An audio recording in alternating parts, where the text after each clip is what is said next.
आज हम लोग जानेंगे टॉयलेट को बिना टॉयलेट क्लीनर के या फिर बिना हार्पिक के किस तरह से चमकाए और इसके जो भी कीटाणु है ना उसको किस तरह से खत्म करें। तो चलिए जानते हैं। बहुत ही आसान तरीका है कीटाणु को खत्म करने का। तो करना क्या है, सबसे पहले तो हम लोग इस तरह से डब्बा लेंगे। आप जो खाने पीने में यूज नहीं करते ना वो डब्बा ले, मतलब कि एक प्लास्टिक का डब्बा लेना है। उसके बाद में इसमें हम लोग डालेंगे डिटर्जेंट, जो नॉर्मली हमारे कपड़े धोने का जो डिटर्जेंट रहता है ना, आप कोई भी डिटर्जेंट जो है वो ले सकते हैं। तो वो डिटर्जेंट डालें 1 टेबल स्पून के करीब। उसके बाद में 1 टेबल स्पून के करीब नमक डालें। इसके बाद में इसमें ही 1 टेबल स्पून के करीब हम लोग डालेंगे खाने का सोडा। खाने का सोडा एक बहुत अच्छा क्लीनर का काम करती है। उसके बाद में इसमें डालेंगे पानी।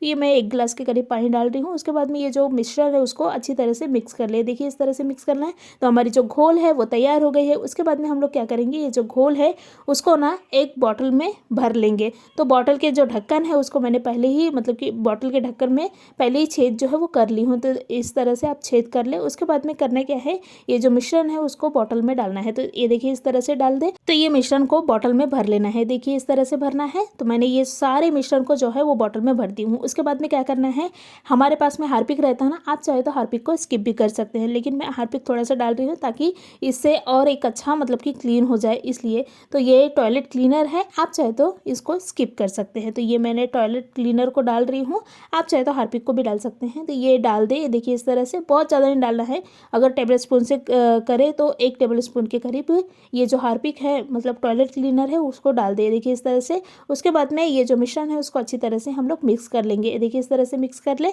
उसके बाद में हम लोग क्या करेंगे, ये जो मिश्रण है उसको हम लोग डालेंगे हमारे जो फ्लश टैंक रहता है ना उसमें डालेंगे। तो उससे क्या होगी, एक बहुत अच्छा क्लीनर, मतलब कि हमारी जो फ्लश टैंक क्लीन तो होगी ही होगी, साथ में हमारी जो टॉयलेट है वो भी क्लीन होगी। तो ये फ्लश टैंक में ये इस तरह से बॉटल को डाल देना है। तो उल्टा डालना है। तो इस तरह से डाल दे। उसके बाद में हम लोग फ्लश करेंगे। तो फ्लश करेंगे तो इसके जितने भी हम लोग मतलब कि इसमें डाले हैं जो भी चीज़ें, तो उससे क्या होगी, नमक से हमारी जो कीटाणु है वो ख़त्म हो जाएगी हमारे टॉयलेट की।